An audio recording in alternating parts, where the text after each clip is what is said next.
Saya divonis oleh psikiater mengidap anxiety, gelisah yang berlebihan mungkin ya. Kemudian saya selalu merasa cemas kalau bertemu banyak orang, takut pergi sendiri. Tetapi Quran surah Al-Anbiya 83, alhamdulillah kecemasanku berkurang. Pertanyaannya, bagaimana caranya supaya anxiety itu tidak pernah kambuh lagi? Gini,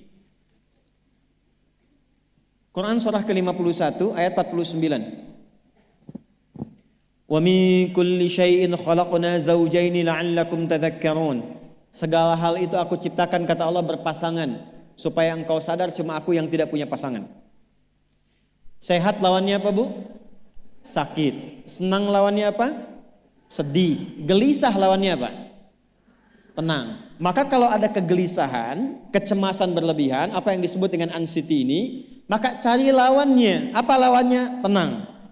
Amalan apa yang banyak memberikan ketenangan, itu terapinya. Apa dalam Quran, ayat-ayat dan amalan yang membantu menghadirkan ketenangan? Satu, saya tulis cepat. Dan saya sudah pernah sampaikan ini, dan alhamdulillah insya Allah banyak manfaatnya. Satu, Quran surah 13 ayat 28. Amalannya dua, Quran surah ke-20 ayat 14. Tiga, Quran surah ke-4 ayat 103. 4, Quran surah ke-15 ayat 9. 5, Quran surah ke-54 ayat ke-17, 22, 32, 40.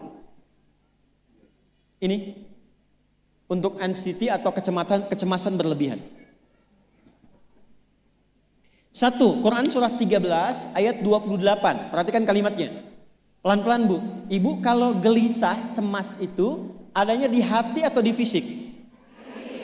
Dari hati baru mengalir ke pikiran kan? Baik, perhatikan bagaimana cara menenangkan hati sehingga pikiran ikut tenang. Ini langsung dari Allah. Ala bidzikrillahi tatma'innul qulub. Kata Allah, ala, yakinkan pada dirimu. Fokus. Ala itu harful istikhbar wa taukid, huruf yang berfungsi membuka informasi dan meyakinkan. Jadi kalau ibu ingin tenang, ada yang divonis cemas berlebihan, anxiety, pertama kata Quran mesti yakin dulu nih. Lawan itu yakinkan pada diri.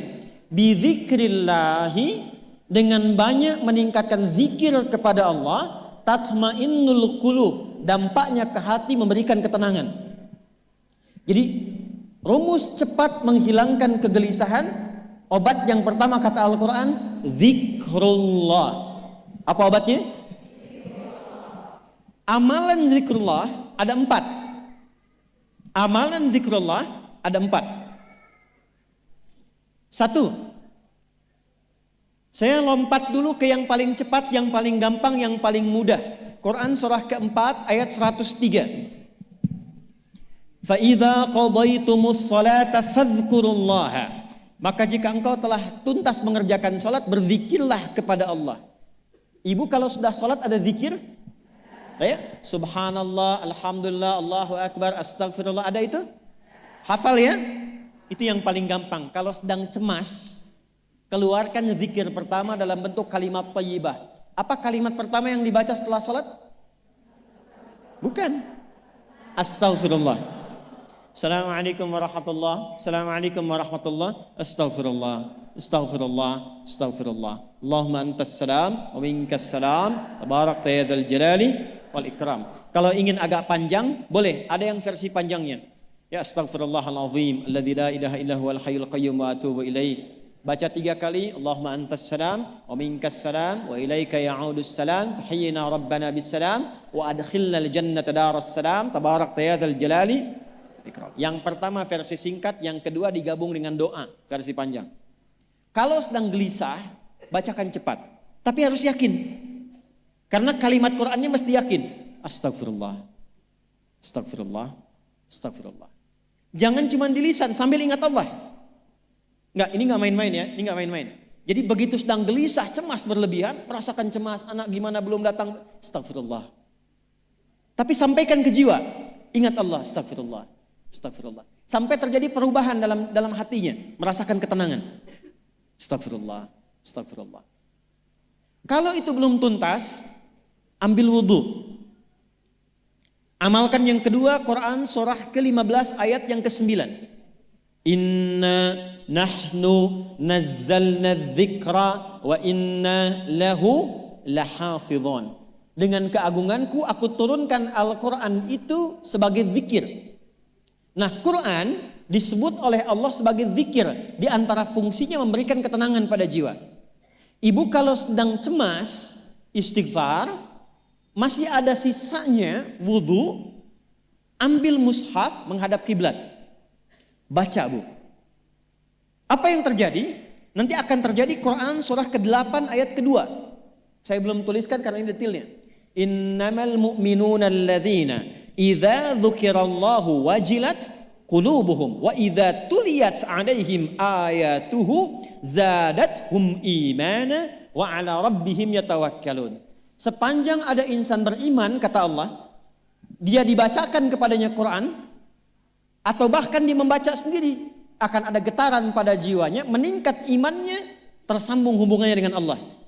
Yang paling dahsyat, ibu ambil wudhu, buka mushaf, baru dibuka mushafnya, kok tiba-tiba ayatnya sesuai dengan apa yang kita rasakan. Kadang terjadi begitu. Lu tiba-tiba ibu baca aja ibu baca. Tapi bacanya bukan cuma di lisan, sambungkan lisan dengan kolbu.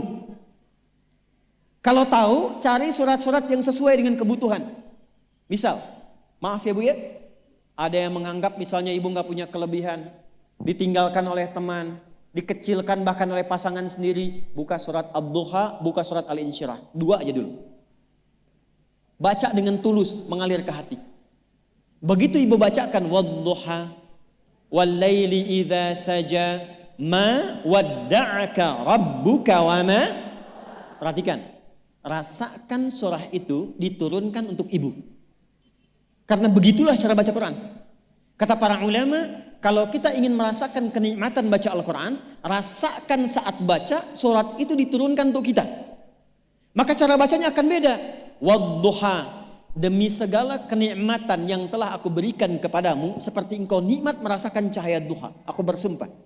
Wal-laili idza saja, dan demi semua kesulitan yang kau rasakan sekarang seperti gelapnya malam. Ma wadda'aka rabbuka wa ma qala. Hei, tanamkan pada hatimu yang paling dalam, aku tidak akan pernah meninggalkanmu dan engkau tidak seperti apa yang orang-orang lain katakan. Kalau ibu rasakan baca Quran seperti itu, hilang gelisah. Masih ada lagi kegelisahannya. Menghadap ke arah kiblat, tunaikan sholat. Sholatnya apa saja? Sesuai dengan waktunya.